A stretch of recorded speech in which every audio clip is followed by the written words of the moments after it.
Hello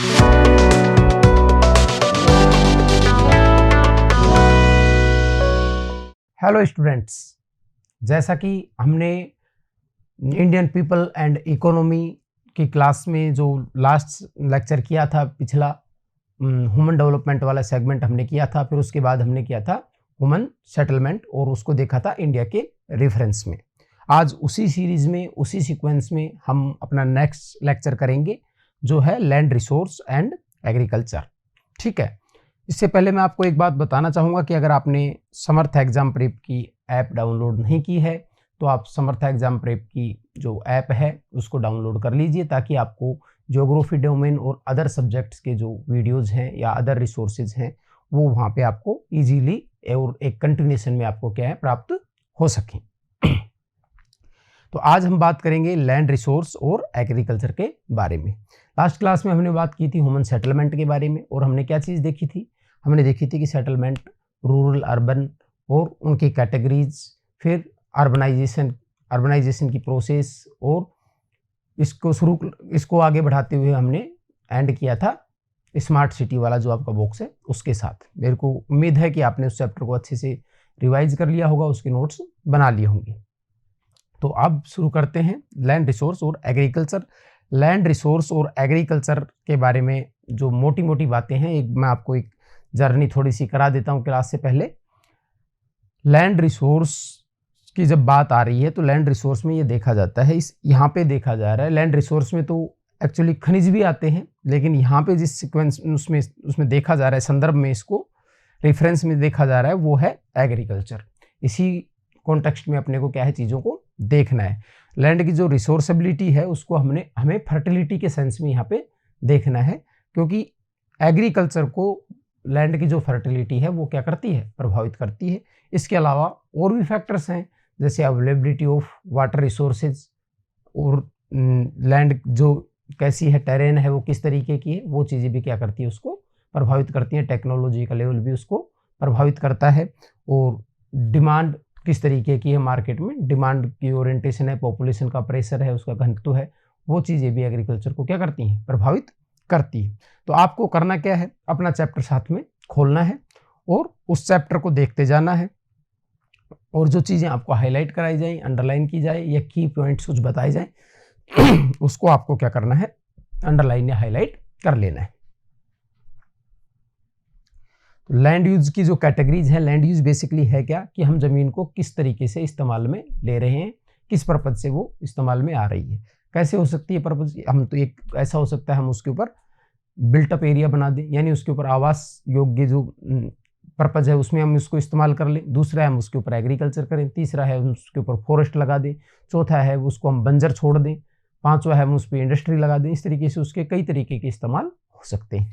यही चीज़ क्या कहलाती है, लैंड यूज कहलाती है। ठीक है, लैंड रेवेन्यू डिपार्टमेंट है वो क्या करता है, रेस्पॉन्सिबल है किस चीज़ के लिए, कैटेगराइज करने के लिए, कि लैंड यूज की जो कैटेगरी है वो बनाने के लिए कौन रेस्पॉन्सिबल है, वो रेस्पॉन्सिबल है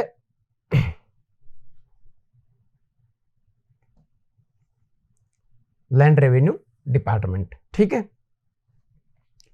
और उसके अगर अपने पिछली क्लास में क्या देखा था, मैंने पिछली क्लास में देखा था सेटलमेंट। ठीक है, सेटलमेंट देखा था। तो सेटलमेंट में हमने क्या देखा था, वहां पे ये काम कौन कर रहा था, वहां पे ये काम कर रहा था सेंसेक्स। ठीक है, सेंसेक्स ऑफ इंडिया ये काम कर रहा था। फिर हमने एक चीज देखी थी, डेवलपमेंट, ह्यूमन डेवलपमेंट। ठीक है, तो ह्यूमन डेवलपमेंट का काम कौन कर रहा था, योजना आयोग वो काम कर रहा था। और वर्तमान में वो काम कौन करता है, नीति आयोग वो काम करता है। और इंटरनेशनल लेवल पे इसका काम कौन देखता है, इंटरनेशनल लेवल पे इसको UNDP देखता है, United Nation development programme. India के लेवल पे कौन देखता था, योजना आयोग। और वर्तमान में कौन देखता है, नीति आयोग। और सेटलमेंट वाले को कौन देखता था, सेंसस और पॉपुलेशन से रिलेटेड जो भी परिभाषाएं हैं, पॉपुलेशन से, आवास से, इनसे रिलेटेड जो भी डेफिनेशन है उनका काम कौन करता है, सेंसस ऑफ इंडिया करता है। तो उसी तरीके से लैंड यूज की जो कैटेगरीज है उसको कौन देखता है, तो उससे देखता है लैंड रेवेन्यू डिपार्टमेंट। तो ये आपसे सीधा क्या है, ऑब्जेक्टिव क्वेश्चन में इसको पूछा जा सकता है कि जो लैंड यूज कैटेगरीज है उसको डिसाइड कौन सा विभाग करता है, उसमें नीति आयोग, योजना आयोग, इस तरीके से आपको अलग अलग विभागों के नाम देके लैंड रेवेन्यू डिपार्टमेंट उसके अंदर, राजस्व विभाग उसके अंदर क्या कर देगा, दे देगा, भू राजस्व विभाग, तो आपको इसी के ऊपर क्या करना है, टिक करना है। ठीक है, तो देखते हैं इन्होंने किस तरीके से कैटेगराइज किया है। Under the land revenue records category किस तरीके से बनाई गई है। तो देखो जो पहली कैटेगरी है वो है फॉरेस्ट। ठीक है, फॉरेस्ट की जो बात है इसमें कुछ छोटी छोटी बेसिक बातें हैं, ये आपके एक बॉक्स में ये चीजें दी हुई हैं, तो इस बॉक्स की क्या है आपके लिए काफी ज्यादा इंपॉर्टेंस है। तो फॉरेस्ट में क्या है, it is important to note that, देखो अब ये आपकी बुक में खुद लिखा हुआ है, it is important to note that, तो आपको भी इसे इंपॉर्टेंट तरीके से ही अपने नोट डाउन करना है। Area under the actual forest cover is different from the area classified as forest. देखो क्या कहना चाह रहा है, कहना चाह रहा है कि आपके देश में वन कितने हैं, ठीक है, कितने हैं और वन क्षेत्र कितना है,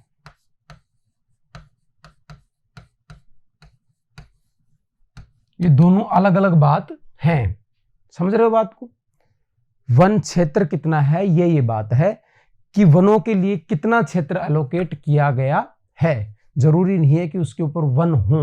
ठीक है, और वन ये एक रियलिस्टिक टर्म है कि कितने वन पाए जाते हैं। ठीक है, और वन क्षेत्र कितने हैं, तो ये एक मतलब इंस्टीट्यूशनल वो है कि सरकार ने कितने क्षेत्र को फॉरेस्ट के अंडर एरिया है उसको घोषित किया हुआ, प्रोटेक्टेड एरिया घोषित किया हुआ है under forest.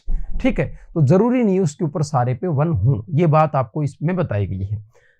The latter is the area which the government has identified and demarcated for forest growth.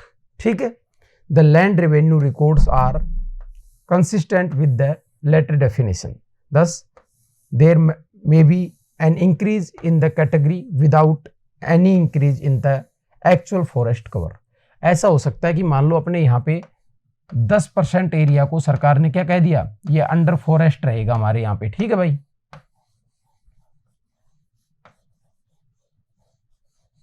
लेकिन जरूरी नहीं है कि इसके ऊपर 10% ही वन हो सकता है इस पे 5% भी वन हो, ज्यादा भी पूरा एरिया उसके ऊपर कवर करता हो तो डेंस वन हो, तो ज्यादा भी हो कम भी हो, तो ये जरूरी नहीं है उसको 100% रिप्रेजेंट करे। इसको क्लियरिटी के साथ आपको क्या करना है, समझना है। दूसरा है बैरन एंड वेस्टलैंड्स। ठीक है, बैरन और वेस्टलैंड क्या होती है, ये होती है व्यर्थ भूमि। ठीक है, बोल देते हैं इसको बंजर भूमि बोल देते हैं। ठीक है, तो ये होती है बैरन लैंड, जिसके ऊपर कुछ होता नहीं है, जो अनुपजाऊ अनुत्पादक है। The land which may be classified as waste land such as barren, hilly terrains, desert lands, ravines etc normally can not be brought under cultivation with the available technology. ये बात इंपॉर्टेंट है। बैरन लैंड किसे कहा जाता है, बंजर भूमि किसे कहा जाता है, जो उपलब्ध तकनीक है उस उपलब्ध तकनीक के द्वारा उस भूमि को जब उत्पादक भूमि में या कृषि भूमि में नहीं बदला जा सके, कृषि के उपयोग में नहीं लिया जा सके, तब उसे क्या कहा जाता है, बैरन लैंड या वेस्टलैंड कहा जाता है। Okay, land put to non agriculture use, भूमि जो कृषि कार्य में प्रयुक्त नहीं होती। ठीक है, ये बात आपसे कही गई है। तो इसमें क्या चीज है, land under settlements, rural urban infrastructure, road canal etc industries shops, ये सब किस में आती है, ये इस कैटेगरी में आती है।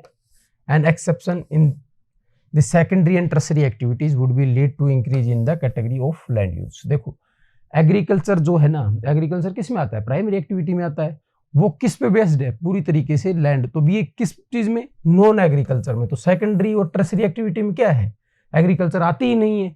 तो अगर सेकेंडरी और टर्शरी एक्टिविटी का इकोनॉमी में रोल बढ़ जाए और कृषि के ऊपर निर्भरता कम होती चली जाए और लोग उस कृषि करना छोड़ दें, तो automatic land put to non agriculture use क्या है, बढ़ जाएगी। इस कैटेगरी में क्या हो जाएगी, वृद्धि हो जाएगी। ठीक है, इसमें आती क्या चीज है, उसके ऊपर हम आवास बना दें या इंफ्रास्ट्रक्चर, रोड रेल या इस तरीके की कैनाल, ये चीजें बना दें, तो वो उसको इस कैटेगरी में क्या किया जाता है, रखा जाता है। क्लियरिटी से इस चीज को समझना है, जो नाम दिए उस नाम को याद रखना है, साथ में इस कॉन्सेप्ट को समझना है। कि इसको किस तरीके से बढ़ाया जा सकता है। तो इस अगर सेक्टोरल चेंज होता है, एग्रीकल्चर से शिफ्ट करके हम सेकेंडरी और टर्सरी एक्टिविटी की तरफ चले जाते हैं, तो भी इसके अंदर क्या होती है, वृद्धि हो जाती है। ब्रुंज महोदय थे, ब्रुंज, जीन ब्रुंज नाम याद आया होगा आपको, जीन ब्रुंज। तो जीन ब्रुंज महोदय ने क्या कहा था, लुटेरी अर्थव्यवस्था, ठीक है, किसको, खनन को, ठीक है, लुटेरी अर्थव्यवस्था कहा था, ठीक है। और रोड, रेलवे, इसको उन्होंने क्या कहा था, इसको उन्होंने कहा था भूमि के अनुत्पादक प्रयोग, ठीक है, अनप्रोडक्टिव यूज ऑफ लैंड, ठीक है। तो ये आपकी बुक में नहीं दिया हुआ, लेकिन ये टेक्स्ट के रूप में मैंने पढ़ा था कहीं, तो ये आप यहां से भी समझ सकते हो कि उन्होंने भूमि के अनुत्पादक कहा था कि इसको, रोड, रेलवे को, और जो आवास हम बना लेते हैं, तो कह रहे थे ये कोई प्रोडक्टिव चीज नहीं है, अब ये आपको वैसे कोई आउटपुट नहीं देगी उस तरीके से, जो नेचर से आउटपुट मिलता है वो आउटपुट अब आपको नहीं मिलेगा। अदर तरीके से आप उसके ऊपर टर्सरी सेकेंडरी एक्टिविटी, कोई उद्योग लगा के वो अलग तरीके का उत्पादन आप ले, वो अलग बात है, ठीक है। Area under permanent pasture and grazing lands, ये क्या चीज है भाई, चारागाह वाली भूमि की बात कर रहा है, जो चारागाह के लिए भूमि छोड़ दी जाती है उसकी बात कर रहा है, ठीक है। Most of this type land is owned by the village, panchayat और द गवर्नमेंट, ठीक है। तो गांव में आपने देखा होगा बीड़ छोड़ दी जाती है, स्थानीय भाषा में उसको अलग अलग बोला जाता है, जैसे हरियाणा में उसको बणी बोला जाता है, राजस्थान में उसको बीड़ बोल दिया जाता है, ठीक है। तो जो एक एरिया छोड़ दिया जाता है जिसमें पशु चारण वारण करने के लिए, पहले लोग क्या करते थे, जब सही मौसम होता था, बारिश होता था, घास हो जाती थी, तो उस एरिया के अंदर क्या करते थे, पशु चारण करने के लिए लेके जाते थे। तो ये गांव की पंचायत के अंडर में होती है। Only small portion of this land is privately owned. The land owned by the village panchayat comes under the common property resources. Common property resource क्या होते हैं, ये आपको समझ लेना है। Common property resource होते हैं वो रिसोर्स जिनके ऊपर सभी लोगों का क्या है, समान अधिकार होता है। जैसे गांव की है तो उस गांव के सभी लोगों का उसके ऊपर समान अधिकार होता है, किसी व्यक्ति को हम मना नहीं कर सकते उसका इस्तेमाल करने से, ठीक है। Area under miscellaneous tree crops and groves not include in net sown area, कोई ऐसा एरिया है जिसपे थोड़ी सी उगा ली जाती है, लेकिन वो नेट सोन एरिया, शुद्ध बोए गए क्षेत्र के अंदर जिसको सो नहीं किया जाता। The land under the orchids and fruit trees, ठीक है, जो बागान लगाए जाते हैं और जो फल फूलों की जो सब्जी की जाती है, विशेषकर फलों की जो कृषि की जाती है, उसको इसके अंदर रखते हैं। Much of this land is privately owned, और ये किसके द्वारा, भाई इसमें आपने देखा था जो फ्रूट रूट के बाग लगाते हैं, इन बागों में क्या है, अच्छी टेक्नोलॉजी, बहुत अच्छे मैनेजमेंट की आवश्यकता होती है, तो एक कैपिटल इंटेंसिव चीज होती है, और ये प्राइवेटली क्या की जाती है, ओन की जाती है मोस्ट ऑफ टाइम, ठीक है।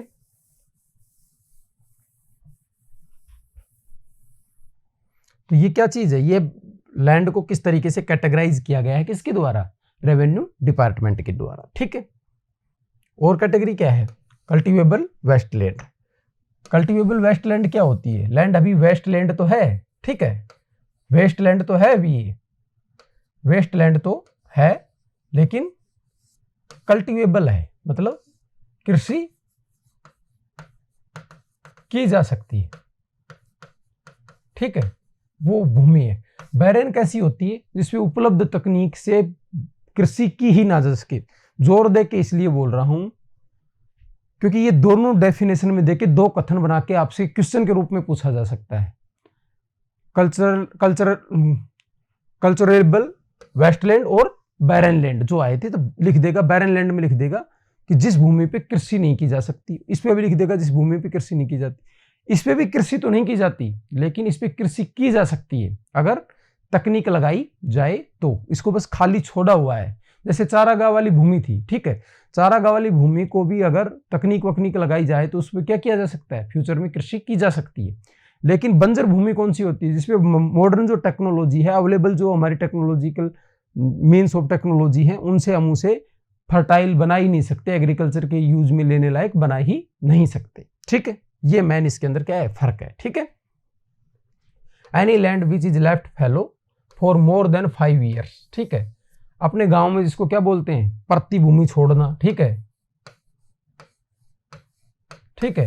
पूर्वी राजस्थान में और हरियाणा की तरफ क्या बोलते हैं, बधवाड़ छोड़ देना, जिसको बोलते हैं प्रतिभूमि जो होती है वो ये है। और वो कितने साल के लिए छोड़ दी जाए, 5 साल या उससे ज्यादा के लिए जब उसे छोड़ दिया जाए तब वो कल्टीवेबल वेस्टलैंड में बदल जाती है, क्योंकि उसके अंदर बहुत सारे झाड़ जंखाड़ उग जाते हैं, तो उसको डायरेक्टली कृषि में इस्तेमाल नहीं किया जा सकता। उसको अगर अपने को कृषि करनी है तो उसकी अपने को क्या करनी पड़ेगी, सूढ़ करनी पड़ेगी। सूढ़ क्या होती है, जैसे अपन उसके अंदर से अनावश्यक झाड़ जंखाड़ है उनको क्या करते हैं, काट के हटा के और प्लो करके उसकी जो फालतू जड़ वड़ है उनको निकाल के दोबारा से तैयार करना पड़ेगा अपने को उसको, ठीक है। It can be brought under cultivation after improving through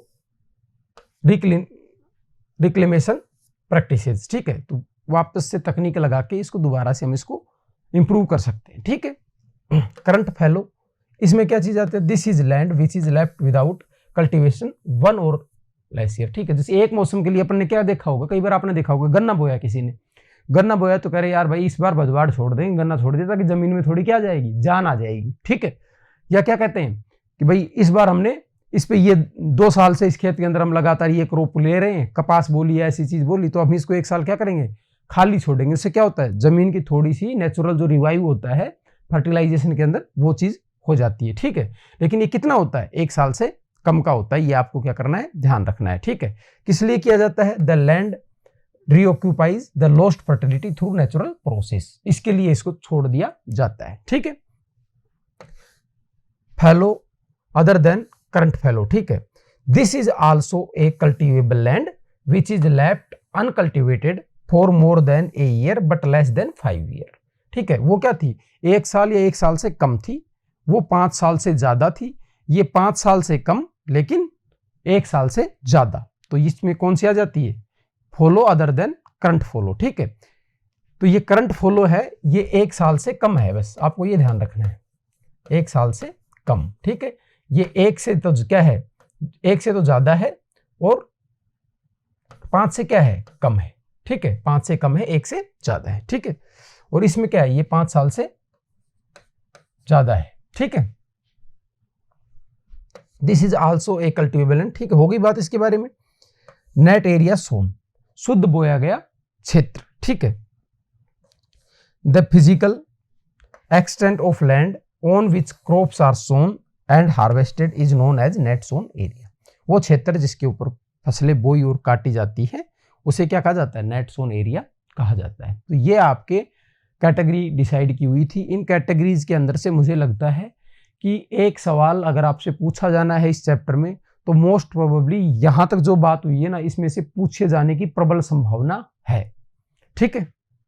तो इसको अपने को अच्छे से करना है, इसको इसीलिए मैंने एम्फेसाइज करके और बिल्कुल आपके जो एनसीईआरटी का टेक्स्ट है उसी के आधार पे पढ़ाया है, ताकि कोई आपको अतिरिक्त ज्ञान देने की मेरी अभी यहाँ पे कोई वो नहीं है कि बिल्कुल मैं चाहता हूँ कि आपको फोकस होकर वही चीज बताई जाए जिस तरीके से आपसे एग्जाम में ऑप्शन बना के पूछी जाएगी, ठीक है। Land use change in India, land use change की बात करें तो क्या चीज होती है कि देखो मानव क्या करता रहता है, मानव क्या करता है, डेवलपमेंट करता रहता है। अपने को ये बात पता है डेवलपमेंट कैसे करता है मानव, भाई टेक्नोलॉजी के माध्यम से नई चीजें कहीं रोड बना दिया, कहीं कुछ कर दिया। तो आज जो भूमि है वो वन के अंदर है, मान लो, हो सकता है कल को तकनीक माध्यम से उससे क्या कर दिया जाए, ये चारागाह की भूमि है, पशुपालन छोड़ दिया लोगों ने, तो उस चारागाह की भूमि को गांव में क्या कर दिया जाए, बराबर बांट दिया जाए, उसे किस में बदल दिया जाए, एग्रीकल्चर में बदल दिया जाए। एग्रीकल्चर वाली है उसको किस समय बाद किस में बदल दिया जाए, आवास भूमि में बदल दिया जाए। हो सकता है आवास वाली भूमि को बाद में कॉमर्शियल भूमि में बदल दिया जाए। इस तरीके से क्या होता है, अलग अलग उसमें प्रयोग में प्रयुक्त होती है समय के साथ, तो उसे लैंड यूज चेंज कहा जाता है। क्लियरिटी है इस बात में, और ये रखनी है। Unlike other natural resource land is fix, it does not change by size और एरिया, ठीक है। Economic activities are the major cause that affect land use, ये हमने बात कर ली। इकोनॉमिक एक्टिविटीज प्राइमरी में है तो एग्रीकल्चर करेगा, सेकेंडरी में है तो इंडस्ट्री करेगा, और टर्सरी में है तो सर्विस सेक्टर की चीजें करेगा, ठीक है। The 3 main economic changes that change the land, वो क्या क्या चीज हैं जो इसको चेंज करती हैं। अब आपके एनसीईआरटी में 3 सेक्शन ये ए, बी और सी बना के दे रखे हैं, डिटेल में पैराग्राफ में दे रखे हैं। मैं आपको इसको यहाँ पे समझा देता हूँ, आपको वहां पे उस पैराग्राफ पे भी इस टाइम पे आपकी नजर होनी चाहिए, ठीक है। The size of the economy, ठीक है, इकोनॉमी की साइज भी इस पे क्या करती है, मेजर करती है, जैसे मैटर करती है इसमें। कैसे, मान लो कि भाई एक देश विकासशील देश है, एक देश विकसित देश है। एक देश के अंदर क्या है, प्राइमरी सेक्टर है, एक देश के अंदर सेकेंडरी सेक्टर है, एक देश के अंदर क्या है, टर्सरी सेक्टर है, या एक देश के अंदर पॉपुलेशन का प्रेशर कम है, एक पे पॉपुलेशन का प्रेशर ज्यादा है। तो इससे क्या है, साइज ऑफ इकोनॉमी है ना, वो भी क्या करती है, प्रभावित करती है। इकोनॉमी जितनी बड़ी होती जाएगी उतनी ज्यादा हमें क्या है, इंडस्ट्री, रोड, रेल, इन चीजों की जरूरत पड़ेगी। तो उससे क्या होगा, लैंड यूज में क्या आएगा, चेंज आएगा। सिंपल भाषा में आपको इसको समझना है, ठीक है।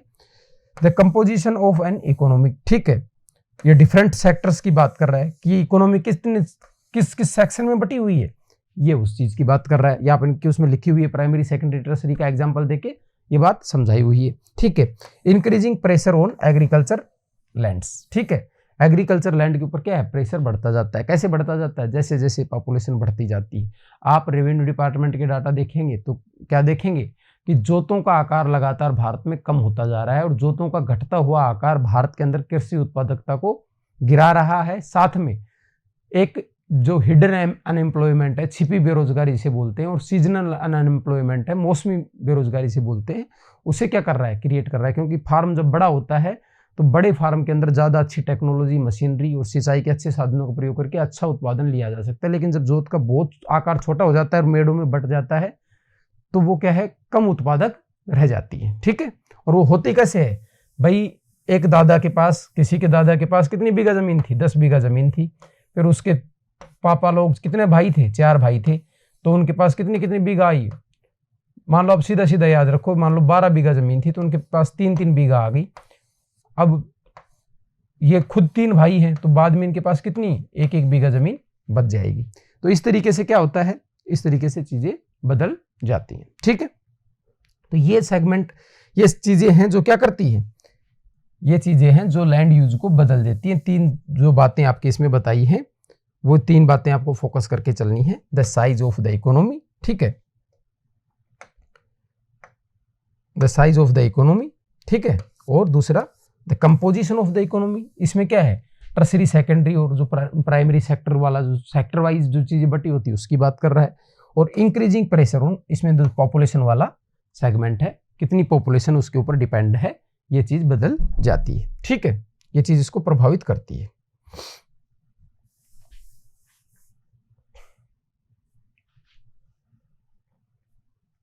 अब अपना ड्यूरिंग द पीरियड ऑफ 1960, आपकी देखो, आपकी उसमें एक टेबल दे रखी है, उस टेबल में आपके क्या चीज दे रखी है, आपकी उस टेबल में यही चीज बता रखी है कि ये किस तरीके से बना है, बदलाव आया है इसके अंदर, ठीक है।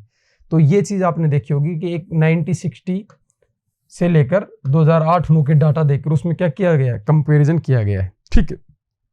आपकी सहूलियत के लिए सीधा उनके जो चीजें बढ़ी हैं और जो चीजें घटी हैं उसको मैंने बता दिया है। आपको इसको क्या करना है, इस चीज को ऐसे कैसे याद कर लेना है, इनको किसी चीज में देके कि एक चीज इसमें से चेंज कर देगा, घटी हुई की इसमें डाल देगा, अगर बढ़ी हुई पूछेगा तो, और बढ़ी हुई पूछेगा तो उसमें एक घटी हुई की डाल देगा, तो उल्टा कर देगा चीजों को, कोई एक ऑप्शन को चेंज कर देगा और आपको क्वेश्चन पूछा जाएगा कि इनमें से कौन सा सही है, लैंड यूज पैटर्न के बारे में कौन सा, या लैंड यूज चेंज के बारे में कौन सा कथन सत्य है, ठीक है।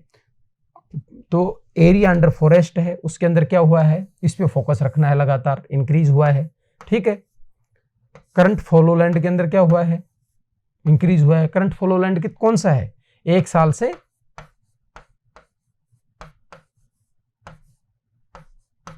कम क्या, प्रति भूमि, ठीक है, याद आ गया होगा, वो करंट फॉलो लैंड है।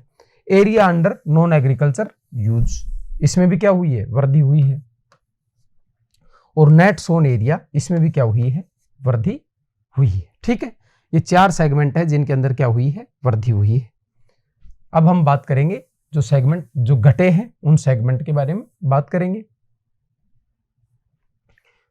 एरियाज जिनके अंदर क्या हुआ है, डिक्रीज हुआ है, ठीक है, डिक्रीज हुआ है। ये फॉन्ट साइज थोड़ा छोटा हो गया तो आपको देखना है इसमें क्या है, ये गिरावट वाली बात है, डिक्रीज की बात है, ठीक है।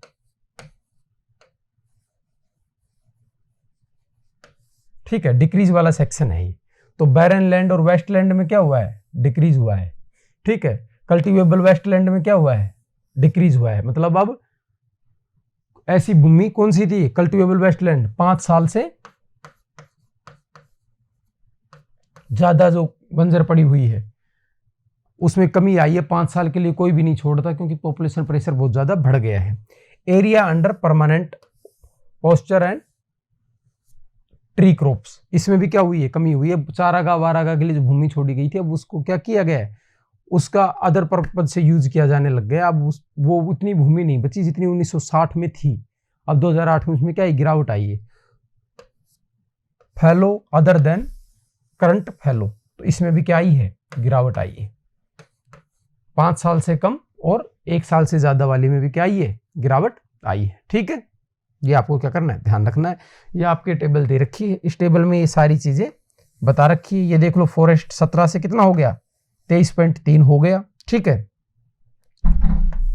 Area under non agriculture use ये कितना था, 3.2 था, अब 8.7 हो गया। ठीक है, गिरावट आई है किसके अंदर, बैरन लैंड के अंदर। आपने देखा है 13.4 था पहले, अब 5.5 हो गया है। ठीक है, जो चारागाह वाली भूमि है, चारागाह वाली भूमि के अंदर क्या चीज है, चारागाह वाली भूमि के अंदर ग्राजिंग लैंड के अंदर क्या आई है, परमानेंट पेस्चर के अंदर, इसके अंदर कमी दिखाई जानी चाहिए थी। ये इन्होंने क्या किया है, ये चीज मिस हो गई। परमानेंट जो पास्चर चारागाह है और ग्राजिंग लैंड है, इसके अंदर क्या हुई है, वृद्धि हुई है। इसे क्या करना है, आपको याद रखना है और इसको भी यहीं से ही अपने नोट्स में चेंज करना है। इसके अंदर क्या हुई है, वृद्धि हुई है। ये क्या है, आपकी जो नोटिंग करते टाइम ये चीज वहां पे गलत हो गई। ठीक है, कल्टिवेबल वेस्टलैंड है, इसमें भी क्या आई है, गिरावट आई है। ठीक है, 8 से कितनी हो गई है, 4 हो गई है। ठीक है, area under miscellaneous tree crop and groves, तो इसमें क्या आई है, कमी आई है। तो ये वाली चीज थी, ये मिसलिनियस जो ट्रीज थे, ठीक है, और ग्रोव्स थे, उसमें क्या आई है, कमी आई है। और जो पॉस्चर है और क्रॉप है, पॉस्चर और क्रॉप के अंदर क्या हुई है, वृद्धि हुई है। ठीक है, और फैलो लैंड है, उसमें भी कमी आई है, 6 से लगभग आधी हो गई है। करंट फैलो है, उसमें क्या हुई है, वृद्धि हुई है। और नॉट सोन एरिया है, शुद्ध बोया गया क्षेत्र है, वो पहले 41.7 था, अब कितना है, 45.5। अब आपको एक चीज बताता हूं, ये देखो, ये जो तरीका है इसको तो याद रखना ही है। अब क्या चीज याद रखनी है, और कुछ याद रहे ना रहे, आपके एग्जाम में 2 चीज जरूर याद रखनी है फैक्ट के तौर पे। फॉरेस्ट वाला एरिया, इसको सीधा फैक्चुअली पूछ सकता है कि 1951 60-61 में कितना था और 2008 में ये कितना हो गया। तो ये पहले था 17, अब हो गया 23.3। ठीक है, 2008 में। ठीक है, एक तो ये वाला, एक नेट सोन एरिया है, ये 41.7 था, अब हो गया 45.5। और दोनों में क्या हुई है, ग्रोथ हुई है। तो इन 2 सेगमेंट को क्या है, आपको बहुत याद रख के जाना है, इनके पूछे जाने की संभावना बहुत ज्यादा है। ठीक है, दोनों ही मोस्ट इंपोर्टेंट सेगमेंट है इस पूरी टेबल के पूरे ग्राफ के अंदर। इसे क्या बोला जाता है, इसे बोला जाता है बार डायग्राम। जब 2 कंपोनेंट्स की तुलना की जाती है और उसको टेम्पोरल एस्पेक्ट में देखा जाता है, तो उसको ग्राफ के द्वारा उसकी क्वांटिटेटिव वैल्यूज को आपस में कंपैरिजन करके दिखाया जाता है। ठीक है, बार डायग्राम बोला जाता है इसको। On the basis of ownership land can be classified into 2 categories. ठीक है, प्राइवेट लैंड हो सकती है, ठीक है, जो इंडिविजुअल के द्वारा की जाती है, और कॉमन प्रॉपर्टी लैंड होती है जिसके ऊपर सबका क्या होता है, अधिकार होता है। तो जो कॉमन प्रॉपर्टी लैंड होती है वो क्या होती है, अवेलेबल फॉर ऑल होती है। ठीक है, and can be used by any person. It provides fodder for the live stock and fuel for the house holds. जैसे गांव में चारा और लकड़ी वकड़ी काटने के लिए, वही जो अपने गांव में अपन ने बात की थी, जो एक खाली जगह छोड़ देते हैं जिसको बड़ी बीड़ जो बोलते हैं, वो वाली भूमि है जिसके ऊपर सभी लोगों का क्या है, बराबर अधिकार होता है। Such land is of particular relevance for livelihood of landless people. अब जिनके पास लैंड नहीं है ना खुद की, भाई जिनके पास खुद की लैंड है तो वो खुद की लैंड में जो पेड़ वेड़ है उनसे चारा या उनसे लकड़ी वकड़ी प्राप्त कर लेते हैं। पर जिनके पास लैंड नहीं है ना, उन लोगों के लिए ये बहुत ही इंपॉर्टेंट हो जाती है, इसका महत्व उनके लिए बहुत ज्यादा बढ़ जाता है। ठीक है,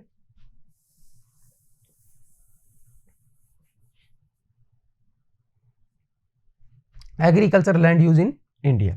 अब एग्रीकल्चर में इसको किस तरीके से हम इस्तेमाल कर रहे हैं उसके बारे में हम बात करते हैं। ठीक है, most of the Indians are dependent on agriculture directly और इनडायरेक्टली। ठीक है, ये हमें पता है कि पॉपुलेशन प्रेशर बहुत ज़्यादा है और भारत की लगभग 60% जनसंख्या आज भी क्या करती है, एग्रीकल्चर के अंदर इन्वॉल्व है। कितनी प्रतिशत, 60% पॉपुलेशन आज भी कृषि कार्य में लगी हुई है। ठीक है,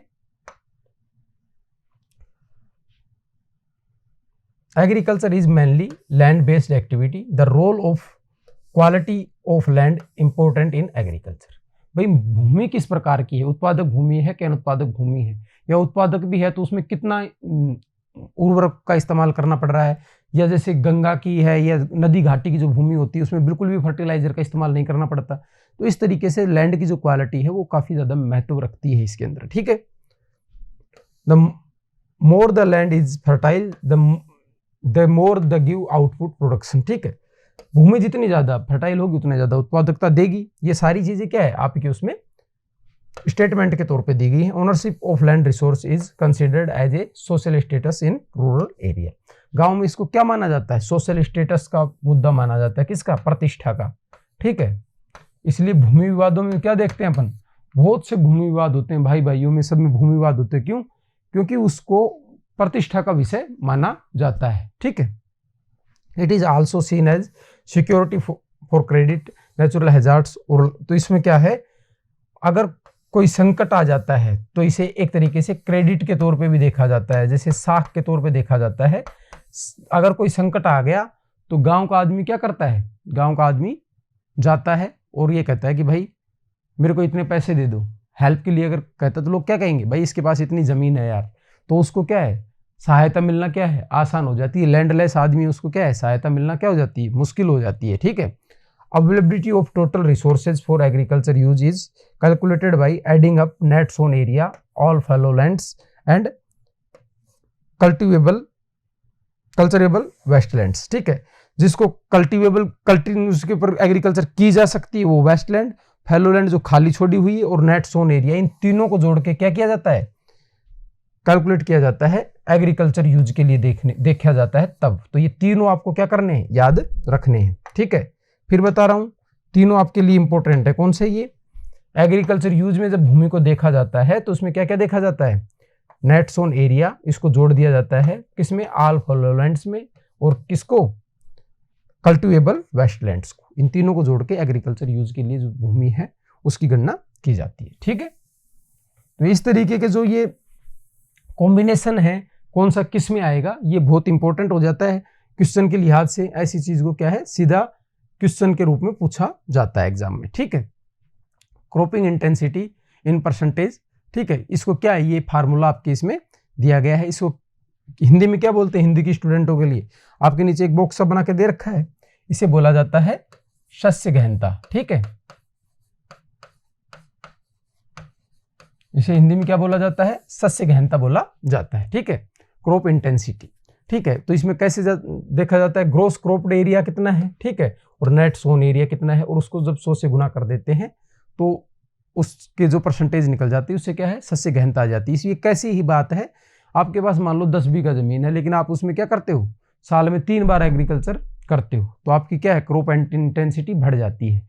और आपके पास 100 बीघा, आपके पास 20 बीघा जमीन है पर साल में एक बार ही एग्रीकल्चर करते हो, तो आपकी इंटेंसिटी कितनी हो गई, मान लो 20 हो गई, पर 10 है और 10 के ऊपर आप 3 बार एग्रीकल्चर करते हो तो आपकी 300 गुना हो गई। ठीक है, तो ये क्या चीज है, आप इसको रिलेट करके देखें कि आपके पास उपलब्ध भूमि और उसके ऊपर ली गई फसलों का परसेंटेज है, उसका एक रेशियो है ये चीज। ठीक है, क्रॉपिंग सीजन इन इंडिया, तो ये आपको पता है, आप में बहुत से बच्चे ग्रामीण पृष्ठभूमि के होंगे, शहरी पृष्ठभूमि के कुछ बच्चे हैं जो कि गांव में बस घूमने जाते हैं, तो उन्हें ये तो पता होता है कि हम सर्दी में गए थे, सरसों के खेत थे, लेकिन जो नाम होते हैं कई बार वो नहीं पता होते। ठीक है, तो खरीफ की फसल होती है जो जून में बोई जाती है और सितंबर में काटी जाती है। तो ये कौन सी फसल होती है जो पूरी तरह लगभग मानसून पे बेस्ड होती है। ठीक है, नॉर्थ स्टेट में बात करें, नॉर्थ इंडिया में और साउथ इंडिया में क्या है, फर्क है किसका, क्लाइमेट का, और वर्षा का भी फर्क है। तो इससे क्या है, थोड़ा सा जो फसलें हैं उनके चयन में क्या है, थोड़ा सा फर्क आ जाता है। नॉर्थ इंडिया में खरीफ में इस टाइम पे क्या किया जाता है, राइस, कॉटन, बाजरा, मेज, ज्वार और तूर बोई जाती है, ठीक है। वहीं साउदर्न स्टेट्स है उनमें राइस, मेज, रागी, ज्वार और ग्राउंड नट्स, मूंगफली बोई जाती है, ठीक है। रबी की फसल है तो ये कब बोई जाती है, ये अपने अक्टूबर में बोई जाती है और मार्च में काट ली जाती है। तो रबी की फसल में गेहूं, चने, ठीक है, रेपसीड्स और मस्टर्ड और बारले आते हैं, जो सरसों ये आते हैं इसके अंदर, ठीक है। साउथ में इसमें साउथ में राइस है वो 12 मास होता है, ठीक है, ये आपको यहाँ पे ध्यान रखना है। साउथ इंडिया में आप देख पा रहे होंगे रागी, मेज, ज्वार, ग्राउंडनट, ये मतलब क्या है, एक जैसा वेदर रहता है कोस्टल एरिया का प्रभाव होने की वजह से और ट्रॉपिकल एरिया के नज़दीक होने की वजह से, तो वहाँ पे 12 मास यानी रबी और खरीफ में सेम फसल क्या की जाती है, रिवाइज की जाती हैं। लेकिन नॉर्थ इंडिया में बिल्कुल ही अलग पैटर्न आपके सामने उभर के आता है, ठीक है। जायद की फसल कौन सी होती हैं, जायद की फसल होती हैं जो बीच का टाइम होता है ना, अप्रैल से जून में, जैसे अपने ककड़ी खरबूजे का जो टाइम होता है, तरबूज, ककड़ी, खरबूजा ये बोते हैं, वो वाला टाइम होता है। तो इसमें वेजिटेबल, फ्रूट और फोडर क्या है, उगाया जाता है पशुओं के लिए। जैसे अपने क्या है, ज्वार उगाते हैं, चरी उगाते हैं और वेजिटेबल्स उगाते हैं और फोडर उगाते हैं, ठीक है, ये चीज़ें इसमें बोई जाती है। साउथ इंडिया में क्या है, राइस, वेजिटेबल्स और फोडर। राइस क्या है, साउथ इंडिया में 12 मास उगाया जाता है, ठीक है। तो ये आपको क्लियरिटी से समझ में, आपके उसमें टेबल दे रखी है, इसको एक बार फिर से देख लेना, नाम याद कर लेना। आपको ये लगेगा कि तो बहुत है, ऐसी चीज नहीं पूछेगा। ये फसलों का कॉम्बिनेशन, कौन सी फसल किस उसमें आती है सीजन में, ये आईएएस तक में भी एग्जाम में क्वेश्चन पूछा गया है प्रीलिम्स के अंदर, ठीक है। तो ये कोई भी सवाल आसान नहीं होता। अगर आपने उसको लाइटली लिया, पढ़ते टाइम उसको जोश में आ गए और सोच रहे हो कि मेरे को तो आता है, ऑप्शन को ठीक से नहीं पढ़ा, नहीं लगा हुआ है, केवल लगा, ऐसे शब्द लगे हुए उनके ऊपर ध्यान नहीं दिया, ठीक है, तो आपका क्वेश्चन क्या हो जाएगा, गलत। और फिर क्या करेंगे, अफसोस, कब, घर आकर, ठीक है।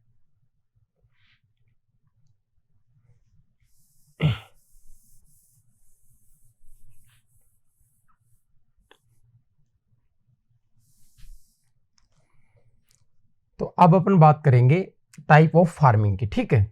In India farming is classified on the basis of moisture available in the crop. कितनी ज़्यादा नमी उपलब्ध है उसके आधार पे क्या किया जाता है, उसको बांटा जाता है नमी के आधार पे, ठीक है।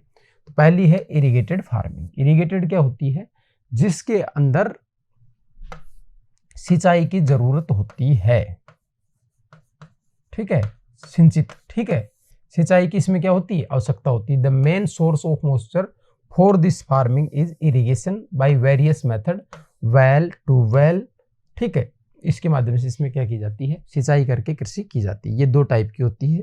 प्रोटेक्टिव होती है, प्रोटेक्टिव में क्या किया जाता है, जो बड़ा एरिया होता है उसके ऊपर ज्यादा बड़े एरिया को सिंचित करके उसकी नमी बनाई रखी जाती है ताकि फसलें मरे नहीं, बस, ठीक है।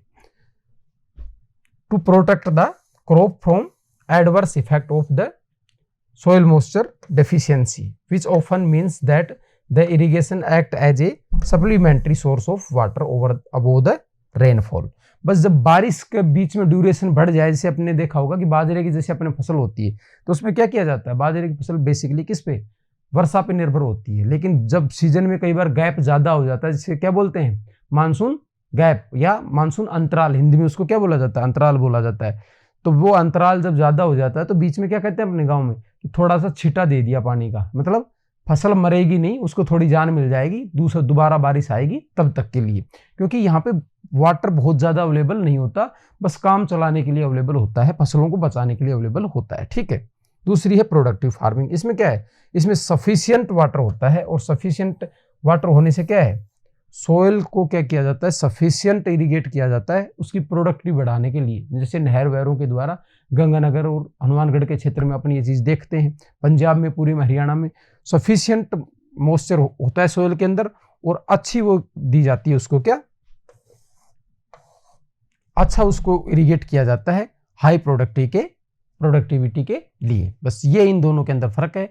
और ये दोनों किसकी सब कैटेगरी हैं, ये दोनों इरिगेटेड फार्म की क्या है, सब कैटेगरी है। ठीक है, तो ये आपको चीज इस वाले सेगमेंट में क्या है, याद रखनी है।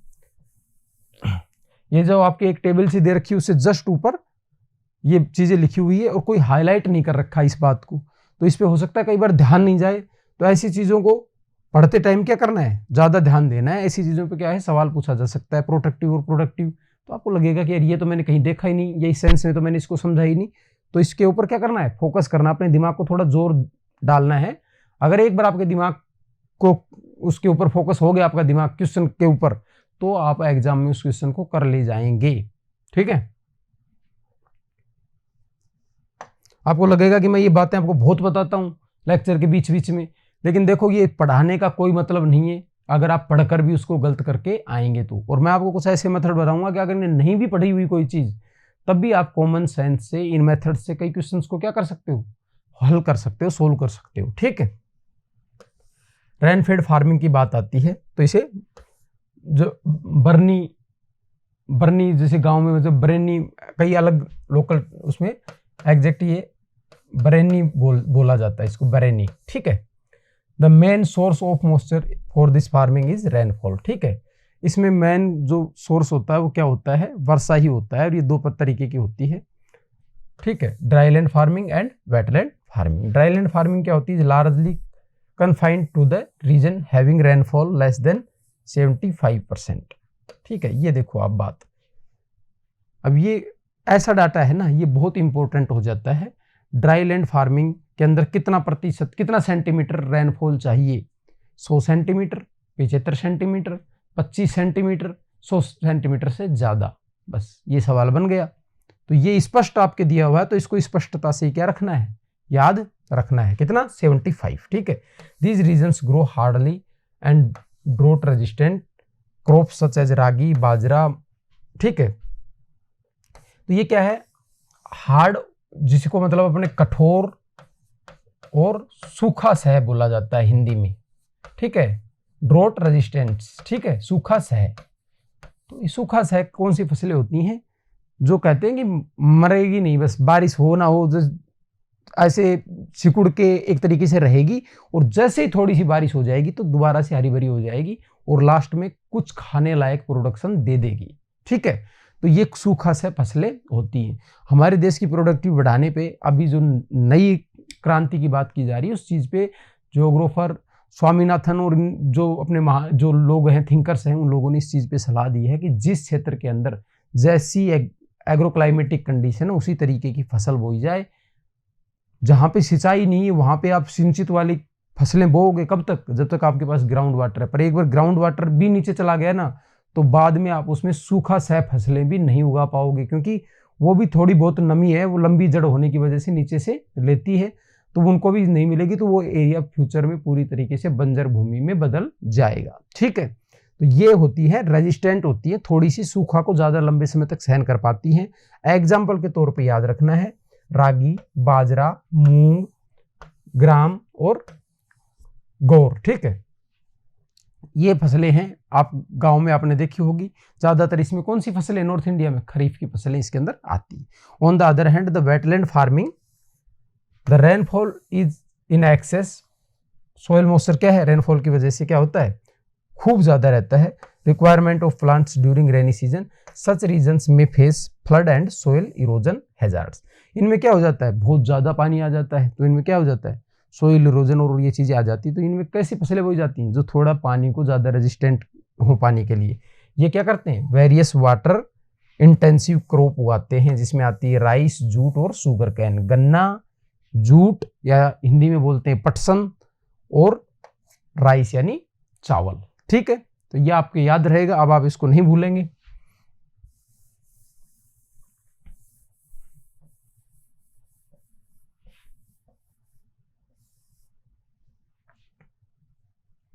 अब अपना क्रॉपिंग पैटर्न, क्रॉपिंग पैटर्न में क्या चीज़ देखी जाती है कि हम किस तरीके की फसलें उगा रहे हैं, किस तरीके की फसलें पैदा कर रहे हैं, जिसमें एक तरीके से इसमें क्या चीज़ होती है, एक तरीके से कॉम्बिनेशंस होते हैं कि भाई हम खाद्यान्न के ऊपर फोकस कर रहे हैं या कॉमर्शियल क्रॉप पे फोकस कर रहे हैं, किस तरीके की क्रॉप पे हम फोकस कर रहे हैं। तो ये एरिया वाइज क्या है, अलग अलग होता है। तो इस चीज के बारे में हम बात करते हैं, इसमें जो बेसिक क्रॉप्स हैं उसके बारे में हम बात करते हैं। ठीक है, विकासशील देशों के देखो एक थोड़ा सी एक और फिर मैं आपको, मेरी आदत है ये आपको बिना उसके कुछ चीज बताने की, क्योंकि ऐसी चीजें ज्यादा याद रहती हैं। इंडिया की और जो विकासशील देश हैं उनकी बड़ी प्रॉब्लम क्या है, वो खाद्यान्न फसलें ही ज्यादा उगाते हैं। क्यों? क्योंकि उनके अंदर पॉपुलेशन बहुत ज्यादा होती है, पॉपुलेशन का प्रेशर होता है लैंड के ऊपर। तो उनके ऊपर अपने वहां पढ़ा था पिछले चैप्टर में, रिकॉल करो उस चीज को, कैसी जीवन निर्वहन गहन कृषि की जाती है। ठीक है, और ये कितने प्रकार की होती थी, 2 प्रकार की, चावल विहीन और चावल प्रधान। ठीक है, लेकिन होती कैसी है ये होती है खाद्यान्न के ऊपर फोकस करती है। तो खाद्यान्न पे फोकस करने से क्या होता है, इसका कंजप्शन हो जाता है। ठीक है, कंजप्शन हो जाने से क्या होता है, फूड ग्रेन्स होती हैं, कंजप्शन हो जाता है, तो इसका कोई इकोनॉमिक आउटपुट या लाभ बहुत ज्यादा किसान को नहीं मिलता, इकोनॉमी को इसका बहुत ज्यादा लाभ नहीं मिल पाता। ठीक है, तो भारत भी कैसा है, विकासशील देश है, पॉपुलेशन प्रेशर हमारे यहाँ भी है, इसलिए मोस्ट ऑफ जो हमारे यहाँ पे क्रॉप की है वो किस चीज की इंटेंसिटी है, वो हमारे फूड ग्रेन्स की इंटेंसिटी है। Food grains are important for agriculture economy which constitute about 2/3 of total crop area in the country. The food grain are classified on the basis of structure of grains. ठीक है, तो ये 2/3 अपने करती है। ठीक है, तो कितना, लगभग 66% जो हमारी कुल कृषि भूमि का फसलें बोई जाती है उस पर कौन सी होती हैं, फूड ग्रेन्स होती हैं। ठीक है, इनको इस तरीके से अलग अलग उसमें बांटा गया है। तो ये सीरियल्स हैं, इन्हें क्या बोला जाता है हिंदी में, ये है अनाज। ठीक है, India rank 3rd in production of cereals after China and USA. तो ऐसे फैक्ट्स आपको क्या करने हैं, याद करने हैं। भारत की रैंक कितनी है, 3री है। ठीक है, अब पूछेंगे भाई आगे कौन है, तो पहले नंबर पर है चीन, और दूसरे पे है यूएसए, और तीसरे पे विराजमान है इंडिया। यूएसए क्यों आगे, क्योंकि वो बड़े बड़े फार्म है प्रेरी वाले क्षेत्र में, जिनके अंदर बड़े बड़े फार्मों के अंदर मक्का और गेहूं की व्यापारिक खेती की जाती है। ठीक है, उसकी वजह से क्या है, अमेरिका काफी आगे है इस चीज में। India produce 11% of the world, ठीक है, and cover about 54% of the total crop area in India. Total crop area का ये सीरियल्स कितना, लगभग 54% कवर करते हैं, और भारत पूरे दुनिया का लगभग 11% उत्पादन करता है। 11% उत्पादन करता है, तीसरे स्थान पर है, चीन और यूएसए के बाद है। टोटल जो कल्टीवेटेड एरिया है, क्रॉप्ड एरिया है, उसका 54% सीरियल्स अटेन करते हैं, और फूड ग्रेन्स कितना करते थे, 66%। तो अब देखो आप 54% तो अकेले सीरियल्स का है, फूड ग्रेन्स में भी डोमिनेंस किसका है, सीरियल्स का, किसका, अनाज का, खाद्यान्नों का। ठीक है, तो अनाज का ही इसके अंदर क्या है, ज्यादा है ऑफ द टोटल। ठीक है, these cereals are rice and wheat. ठीक है, और इसमें मेन कौन है, चावल और गेहूं। ठीक है, अब ये फिर आएगा, अब यहां मिटाना पड़ेगा आप।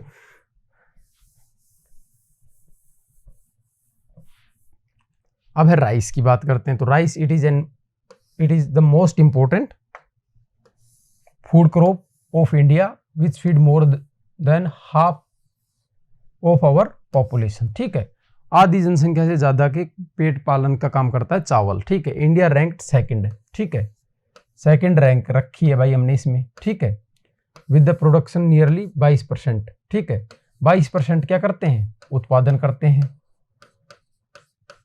और किसके बाद है, पहले नंबर पे कौन है, चीन है, हमारा पड़ोसी जो हमें फूटी आंख भी नहीं सुहाता, वो पहले नंबर पे है।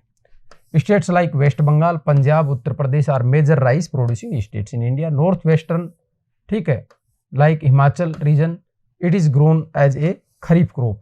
हिमाचल प्रदेश में क्या होता है भाई, ठंडा क्षेत्र है, तो वहां पे ये खरीफ की फसल के रूप में उगाया जाता है। Where is in west Bengal farmers grow 3 crops of rice. ठीक है, वेस्ट बंगाल के अंदर क्या है, अच्छी नमी है और क्लाइमेट भी सपोर्ट करती है, लैंड की फर्टिलिटी भी अच्छी है। क्यों, डेल्टाई रीजन होने की वजह से नदियों के डेल्टा हैं वो बहुत ही प्रोडक्टिव होते हैं। हिस्ट्री की किताब में आपने पढ़ा होगा कि कावेरी का डेल्टा, चोल साम्राज्य के टाइम में क्या कहा जाता था कि कावेरी का डेल्टा इतना उपजाऊ है कि एक हाथी लेटे इतने में पूरे एक गांव का पेट भरने लायक उसमें चावल उगाया जा सकता है। तो इससे पता चलता है कि डेल्टा है या नदी घाटी के जो क्षेत्र होते हैं कितने फर्टाइल होते हैं और उनके अंदर नेचुरल फर्टिलिटी होती है, हर साल वो रिवाइव हो जाती है, उसके अंदर बहुत ज्यादा उर्वरकों का इस्तेमाल नहीं करना पड़ता। ठीक है, तो ओस, अमन और बोरो ये तीनों इसके अंदर बोई जाती हैं। ठीक है, तो इनको क्या, ये है शीतकालीन है, ठीक है,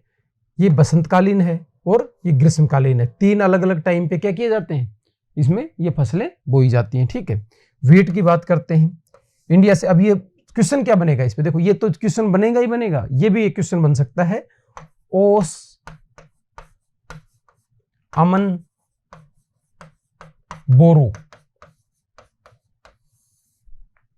ये क्या है, गेहूं की फसल, गेहूं की वो है नस्ल है, हाइब्रिड पशु की नस्ल है, चावल की किस्म है। इस तरीके से आपसे क्या है सवाल बना दिया जाएगा। आपको याद रखना है चावल की किस्म है, कहाँ पर है, वेस्ट बंगाल में, जो 3 क्रॉप्स चावल की उगाता है साल भर में, वहाँ पे इनका नाम है ओस, अमन, बोरो। ठीक है, गेहूं India said 12% of total wheat production of the world, उसमें कितना कर रहा था 22%, इसमें कितना करता है 12%। ठीक है, it's cultivated on about 14% total cropped area. ठीक है, about 85% of the area comes under the Indo Gangetic plain, Malwa plateau and Himalayan north and central parts of the country. ठीक है, लगभग 85% जो इसका क्षेत्र है वो गंगा के मैदान, मालवा का क्षेत्र और हिमालय का नॉर्थ और सेंट्रल जो पार्ट्स हैं उसमें ही इसका क्षेत्र है, कंसंट्रेटेड है। The major wheat production states in India, Uttar Pradesh, Punjab, Haryana, Rajasthan and Madhya Pradesh, Bihar and Jammu Kashmir. ठीक है, ये इसके अंदर मेन रीजन है। तो आपको क्या याद रखना है, कितना परसेंट करता है, कितने परसेंट एरिया को कवर करता है और कंसंट्रेशन कहाँ पर है। इनके आपके क्या है मैप दे रखे हैं। तो आपका मैप कैसे दे रखा है इसमें, तो आपका मैप इसमें ऐसे दे रखा है, आपको मैं एक बार रिकॉल करा दूं, फिर आप कहोगे कि बताया नहीं सर ने ये चीज।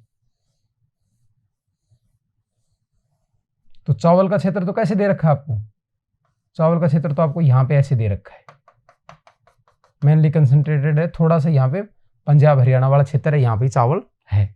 ठीक है, इस तरीके से आपको दे रखा है। लेकिन गेहूं का क्षेत्र है, तो गेहूं के क्षेत्र में आपने देखा होगा भाई, गेहूं का मेन एरिया कौन सा है, गेहूं का मेन एरिया ये गंगेटिक क्षेत्र है।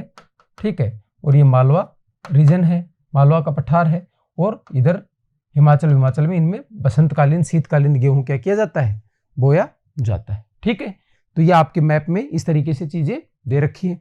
आपके सामने मैप है आपकी बुक में, तो अपने क्षेत्र को देखें। अब आपको वहां पे एक चीज और मिलेगी, एक डार्क एरिया है और एक थोड़ा सा हल्का डार्क एरिया है। तो जो डार्क एरिया है ना वो मुख्य क्षेत्र है, और जो हल्का डार्क एरिया है वो उसका प्रभाव क्षेत्र है, कि इस एरिया में भी होती है लेकिन कम होती है। ठीक है, और जो डार्क एरिया है वो मेन सेंटर है किसका, कोई भी फसल है। तो मैप में इस तरीके से उसको शेडिंग करके दिखाया हुआ है, तो उस चीज को आप समझ जाएंगे इससे। अब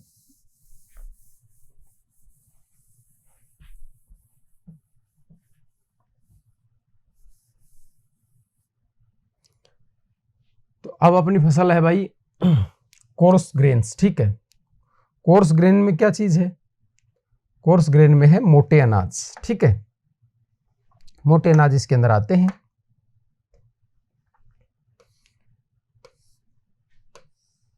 ऑलमोस्ट कितने पे उगाए जाते हैं ये कोर्स ग्रेन्स हैं, कितने पे उगाए जाते हैं, लगभग 16.50% एरिया पे उगाए जाते हैं। और the total crop area in the country, these coarse grains are jowar and sorghum, jowar या सोरगम बोलते हैं इसको। ठीक है, बाजरा। ठीक है, ये क्या है, सूखी फसलें हैं, सूखा सह फसलें हैं। ये सूखा सह की जो हम बात कर रहे थे वो फसलें हैं, मतलब सूखा को सहन करने की क्षमता इनमें क्या है ज्यादा होती है। About 5.3% of total crop area. Maharashtra is the largest producer of jowar in India. Major producer of jowar are central and southern states like Karnataka, Madhya Pradesh and Andhra Pradesh. ठीक है, bajra it is grown in about 5.2%। Total crop area in the country. और major producer कौन है बाजरा के? महाराष्ट्र, गुजरात, उत्तर प्रदेश, राजस्थान और हरियाणा। देखो इसमें भी महाराष्ट्र क्या है, बाजरा में भी पहले नंबर पे है, ठीक है। और इसमें भी कौन था? महाराष्ट्र पहले नंबर पर था। कौन सी में? कोर्स जो ग्रेन्स थी उसमें ज्वार में और बाजरा दोनों में महाराष्ट्र पहले नंबर पर है। और इनका एरिया काफी कम है, 5.3% एरिया, 5.2% एरिया, ठीक है। क्यों? क्योंकि ये फसलें कहीं ना कहीं सूखे के ऊपर, कृषि के लिए मानसून के ऊपर निर्भर रहती हैं। तो इनकी लिमिटेशन है, बारिश आती है तो ये होती है, वरना नहीं होती। तो किसान थोड़ा सा क्या है, कई बार रिस्क लेने से बचता है। मक्का है, ठीक है। अब देखो समय के साथ पहले इन फसलों को क्या माना जाता था? पहले इन फसलों को बकवास माना जाता था। ये कहा जाता था कि भाई बाजरा कोई खाने की चीज थोड़ी है, ये एक सीजन विशेष में खाते थे, ठीक है। मक्का, बाजरा इनको गरीबों का भोजन माना जाता था। लेकिन अभी नए साइंटिफिक रिसर्च क्या कहते हैं कि ये जो मोटे अनाज हैं ये क्या है, बहुत ज़्यादा सुपाच्य हैं और मिनरल कंटेंट के हिसाब से बहुत रिच हैं। तो बॉडी के लिए बहुत ज़्यादा न्यूट्रिशन इनके अंदर पाए जाते हैं। तो अब क्या है, अब मार्केट में क्या है, बड़ी बड़ी कंपनियां हैं। आपने देखा होगा ओट्स, आप लाते होंगे, नाश्ता करते होंगे, ओट्स खा रहा है कोई, कॉर्नफ्लेक्स खा रहा है कोई, कुछ चीज़ खा रहा है। ये सारी किन के बने हुए हैं? मक्का के, जौ के, बाजरे के और इन चीज़ों के बने हुए हैं ये चीज़ें सारी, ठीक है। मल्टीग्रेन्स खा रहे हैं। तो ये सारी चीज़ें, तो क्या है, अब हम दोबारा एक रिसाइकल, एक चलता है ना एडवांस, होकर वापस जाते हैं। तो जो हमारा ट्रेडिशनल फूड है उसकी तरफ हमें लौटना चाहिए, वो हमारे लिए अच्छा है, ठीक है। ये है ज्ञान की बात, ये आपके काम नहीं आएगी। तो मक्का है, it is grown in about 3.6% total crop area in country. और पर्टिकुलर रीजन अंडर मेज इज, कोई इसके लिए पर्टिकुलर क्षेत्र नहीं है किसका, मक्का का, ठीक है। It is sown all over India expect eastern and north eastern region. अब इसमें कुछ पूछे तो यही चीज पूछने की है कि ये ईस्टर्न और नॉर्थ ईस्टर्न रीजन में मक्का क्या है, नहीं बोई जाती। ये इसके क्या है, अपवाद हैं, बाकी ये लगभग सब जगह पे बोई जाती है। इसका कोई स्पेसिफिक रीजन नहीं है।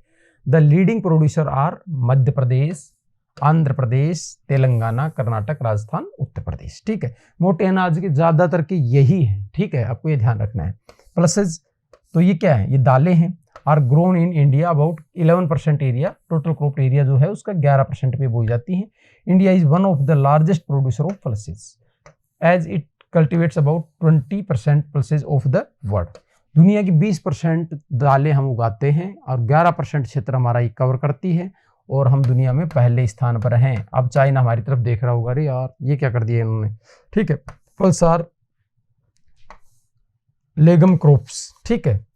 इनमें क्या, लेगम क्रॉप्स क्या होती हैं भाई? ये लेगम आपने साइंस में पढ़ा होगा, लेग्यूमिनस होता है, ठीक है। लेग्यूमिनस क्या होता है, ये इनकी जड़ में पाई जाती है, जो क्या है, नाइट्रोजन फिक्सेशन करता है। तो ऐसी फसलें जिनकी अंदर नाइट्रोजन फिक्सेशन की क्षमता पाई जाती है उसे लेगुम बोला जाता है। तो ये क्या करती हैं, जो भूमि की उत्पादकता उसको नेचुरली क्या करती हैं, बढ़ा देती हैं, ठीक है। These are largely confined in the dry land of Deccan and central plateau and north western parts of the country. तो वही वाला क्षेत्र लगभग पड़ जाता है, डेक्कन प्लेटू और नॉर्थ ईस्ट वेस्टर्न पार्ट, ये राजस्थान का क्षेत्र जो है उसके अंदर ये क्या है, कंसंट्रेटेड है। इसमें क्या है, ग्राम है, ठीक है। चना, it is grown in about 2.8% of the total crop area. The major producer are Madhya Pradesh, Uttar Pradesh, Maharashtra, Andhra Pradesh and Rajasthan, ठीक है। तो भाई चने तो हम सभी लोग जानते हैं, चने के तो बहुत यूज होते हैं अपने, चने बना के, भूंगड़े बना के खाते हैं, कोई कुछ बना के खाता है, ठीक है। तूर, अरहर, ठीक है। तो अरहर भी क्या है, दाल है। तो अरहर की देख लेते हैं चीजें। दिस इज ग्रोन इन 2%, ठीक है, total crop area, and it is second important plus crop in the country. Maharashtra is the leading. इसमें ये चीज याद रखनी है, कौन है इसका, महाराष्ट्र है, ठीक है। पूरी दुनिया का तूर का हम कितना प्रोडक्शन करते हैं, लगभग 75%, ठीक है। It is also called as red gram. इसे लाल चना भी कहा जाता है, लाल चना भी कहा जाता है। 75% तूर पूरी दुनिया का कौन पैदा करता है, इंडिया करता है, सॉरी भारत के 75% तूर का उत्पादन कौन करता है, ये करता है महाराष्ट्र। ये चीज आपको बताई है इन्होंने। और हम कितना टोटल क्रॉप एरिया के लगभग 2% के ऊपर करते हैं, और ये हमारी सेकंड दलहन है, उसमें सेकंड नंबर की इंपॉर्टेंट फसल है। ठीक है। ऑयल सीड ये है तिलहन। ठीक है। Oil seeds are produce for extracting edible oils, भाई खाने लायक तेल निकालने के लिए जो फसलें बोई जाती हैं ऑयल सीड्स कहलाती हैं। ठीक है। इनमें आती है मूंगफली, groundnuts 3.6%, rapeseeds and mustard 2.5%, soybean, sunflower. ठीक है। सोयाबीन, सोया स्टेट किसको कहा जाता है? एमपी को कहा जाता है, नंबर 1 प्रोड्यूसर है। सनफ्लावर क्या है? सूरजमुखी है, महाराष्ट्र में बहुत बड़े स्तर पे होती है। These are the different oil seed are grown in India, about 14% area पे उगाई जाती है। ठीक है। Dry lands of Malwa plateau, Maharashtra, Gujarat, Rajasthan, Telangana and Rayalaseema of Andhra Pradesh are and Karnataka plateau are leading producer of oil seeds. Soybean and sunflower are other important oil seeds grown in India. ठीक है। Soybean और sunflower important है बिल्कुल। सोयाबीन, अब तो सोया से तो सोया मिल्क, सोया प्रोटीन, बहुत सारी चीजें मार्केट में जो गुड्स हैं, कंज्यूमर्स गुड्स हैं, उनमें बहुत ज्यादा कंटेंट में इसका क्या किया जाता है?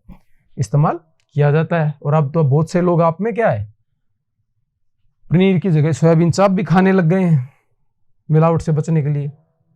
अब है फाइबर क्रॉप्स। फाइबर क्रॉप क्या होती है? फाइबर क्रॉप होती है वो क्रॉप जिनके अंदर क्या है? रेशे पाए जाते हैं। ठीक है। Fibre crops are one which provides fibre for preparing clothes. ठीक है। ये इसी की डेफिनेशन है, यही चीज आपको याद रखनी है। इसमें cotton, India grows both short staple और जो लॉन्ग स्टेपल है, छोटे रेशे की और लंबे रेशे की। हिंदी में बताएं तो इसको इंग्लिश में शॉर्ट स्टेपल और हिंदी में छोटा रेशा, और लॉन्ग स्टेपल लंबा रेशा। ठीक है। इसे अमेरिकन या नरमा कपास भी, देसी भाषा में गांव में नरमा बोया हुआ है। तो देसी कपास होती है, उसमें तो फूल ऐसे आता है। ठीक है। ऐसे फूल आता है ऊपर की तरफ। इसमें क्या रहता है? कीट वीट के लगने की संभावना, फिर बारिश वारिश का पानी, उसमें क्या है, इसका ज्यादा ये खराब होता है। और नरमा का फल है वो इस तरीके से लगता है नीचे की तरफ, तो बारिश वारिश से उसमें क्या है, कम होता है, और नीचे लटकने की वजह से इसका रेशा भी क्या है, कंपेरेटिवली इस तरीके से इसके जो कलियां बनती हैं वो बड़ी कलियां बनती हैं। रेशा क्या होता है? लंबा होता है। ये आपको प्रैक्टिकली बात बता दी गांव का होने के नाते। India produce about 8.3% of the world's cotton. This make India the 4th largest producer of cotton after China, USA and Pakistan. देखिए आप, चाइना, यूएसए और पाकिस्तान के बाद, ठीक है, अपन क्या है, 4th नंबर पर हैं। किसमें? कॉटन में, जो कि कोई गर्व की बात नहीं है। Largest producer of cotton in India are Maharashtra, Gujarat, Andhra Pradesh और पंजाब। भाई क्यों है?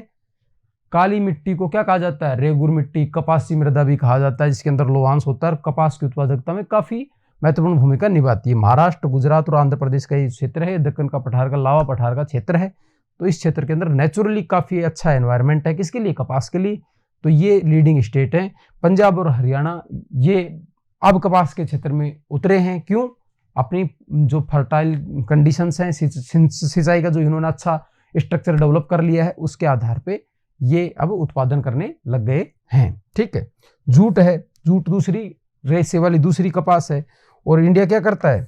लगभग 60% ऑफ वर्ल्ड जूट का क्या करता है? प्रोडक्शन करता है, और इसका भी लगभग 75% अकेला कौन करता है? वेस्ट बंगाल करता है। ठीक है। जूट से क्या बनाई जाती हैं?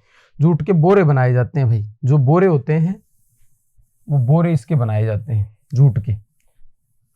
और अब इसको सबसे ज्यादा चैलेंज किससे मिला है? जब से सिंथेटिक कट्टे आ गए, जिसको अपने बोलते हैं सिंथेटिक बोरे आ गए, उनसे इसको बहुत ज्यादा कंपटीशन मिला है, और जूट अब क्या अनुत्पादक उसमें बदल गया। लेकिन इसका फायदा क्या था कि ये नेचुरल था, बायोडिग्रेडेबल था। उसका जो बोरा है उसको बाद में क्या किया जा सकता था, अगर अपन डाल भी दे तो कुछ समय बाद वो अपने आप नष्ट हो जाता था। ठीक है। इको फ्रेंडली था भाई, सस्टेनेबल डेवलपमेंट करता था वो। अदर क्रॉप्स की बात करें तो शुगर कैन, गन्ना। भाई गन्ने को तो अब गर्मी के दिन चल रहे हैं, गन्ने को तो अब सब जानते ही हैं, ताजा रस। It is an important cash crop in India. ठीक है। India sugar cane production is about 23% of the world's total production, which makes India second largest producer after Brazil. Brazil क्या है? ब्राजील पहले नंबर पर है, और इंडिया कहां पर है? सेकंड है अपना इंडिया। ठीक है। Major producers are Uttar Pradesh, Maharashtra and Gujarat. ठीक है। Uttar Pradesh account 40% of ganna, sugar cane, ठीक है। Sugar cane production and source a position of largest producer in India, ठीक है। Secures the a position of largest, हाँ ठीक है। उत्तर प्रदेश कह रहा है कि भाई पहले नंबर पर है, इसलिए अनावश्यक बात है, बस इतनी बात है कि उत्तर प्रदेश 40% करता है तो लगभग पहले नंबर पर स्टैंड करता है।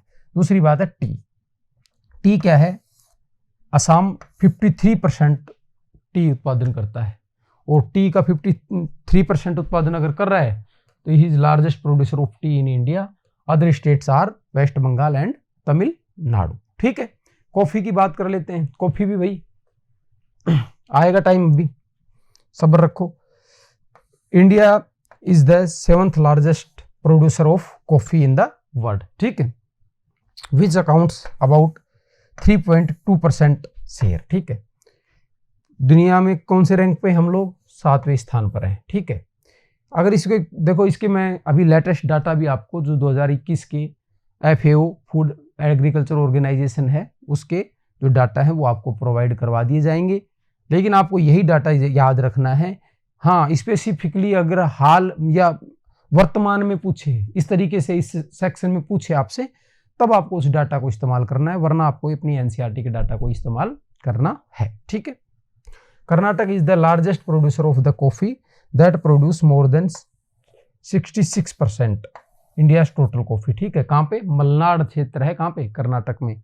मलनाड में कॉफी के बागान हैं। वो एक ऐड आता है ना जिसमें दादा ऐसे रगड़ रगड़ के कॉफी के बीज पहले तो बोरे में भर के लाते रहते हैं, उनसे तैयार होती है ब्रू कॉफी, आपकी वो बता रहे थे तो वो। लेकिन आप कोई सी भी पिए, लेकिन ये बात है कि ये कहाँ पे होती है? कर्नाटक में, मलनाड क्षेत्र में। कर्नाटक को क्या कहा जाता है? Coffee state of India. जैसे महाराष्ट्र को, उसको MP को क्या कहा जाता है? सोया स्टेट ऑफ इंडिया, इस तरीके से।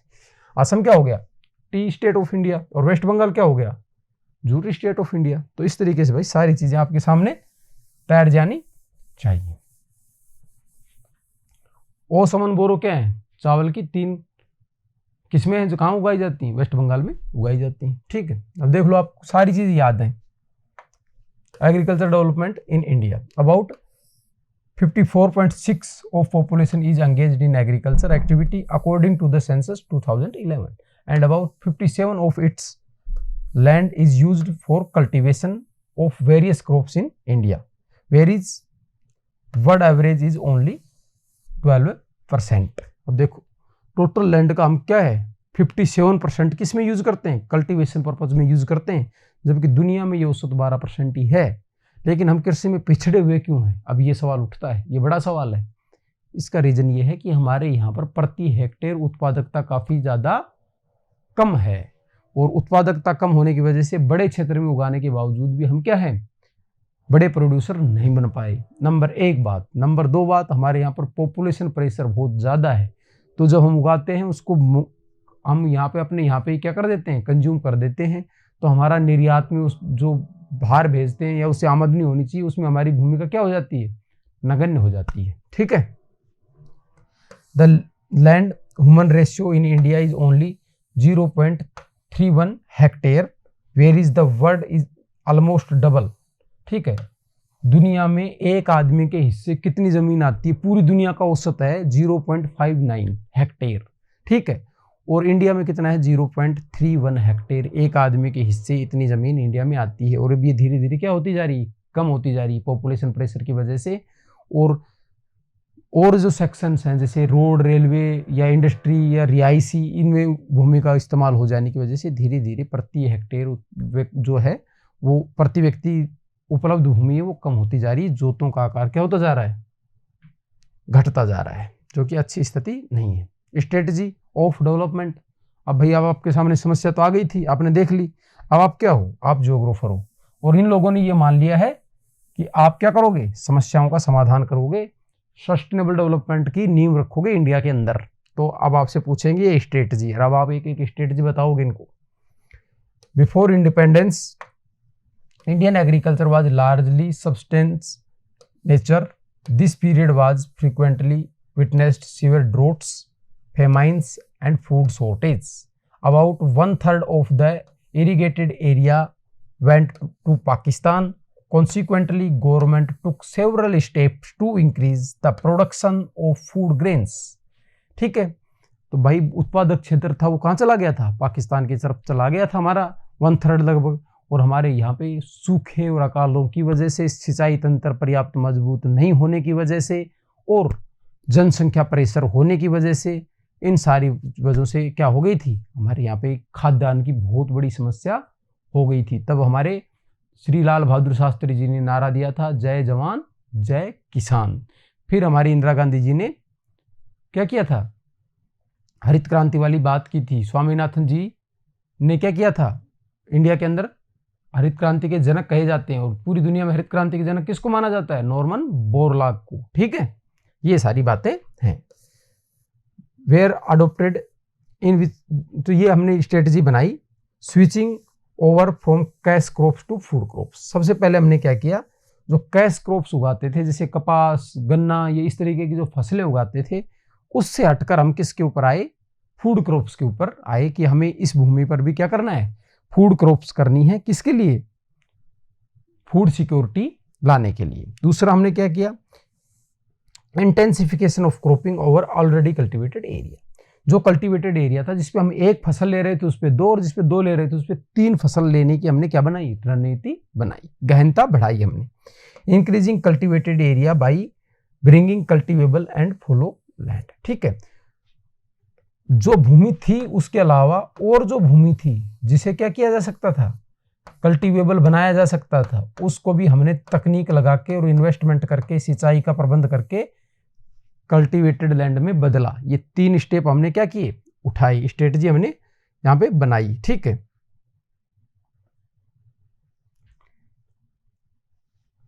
अब हम बात करते हैं आगे किस तरीके से बढ़ाया और अब कहां तक पहुंचे हैं, इस पे बात करते हैं। However Indian agriculture could not progress much, then government introduce modern technology into agriculture. ठीक है, अब हमने क्या किया, ये आ गई आपके हरित क्रांति की बात। ठीक है भाई, याद रखना हरित क्रांति। अब बच्चे कुछ कहेंगे सर क्या है, तो ये है भाई ग्रीन रिवॉल्यूशन। ठीक है, ठीक है, ये ग्रीन रिवॉल्यूशन है। High yield variety seeds, HYV कहा जाता है इनको। ठीक है, हाई फर्टिलाइजर्स, मैकेनाइजेशन, मशीनीकरण, उर्वरक, मशीनीकरण, ये शब्द है, इनको देखो गौर से, दोनों भाषा में इसलिए बात चल रही है बार बार कि हिंदी का बच्चा भी गलत नहीं करे, इंग्लिश का भी, कैसे भी आए किसी भी एग्जाम में, कहीं हिंदी मीडियम में भी पेपर है तो वो भी, इंग्लिश मीडियम में है तो वो भी, तो आपका डोमेन का पेपर है, किसी भी अलग अलग यूनिवर्सिटी में अलग अलग उसमें रहेगा ये, तो आपको इसको अटेम्प्ट करना है। ठीक है, मशीन, उर्वरक और हाई यील्ड वैरायटी सीड्स, यानी उच्च उत्पादकता वाले बीज। ठीक है, improved irrigation and credit market facility, अच्छा सिंचाई तंत्र और साख बाजार। क्रेडिट मार्केट को क्या कहते हैं, साख बाजार।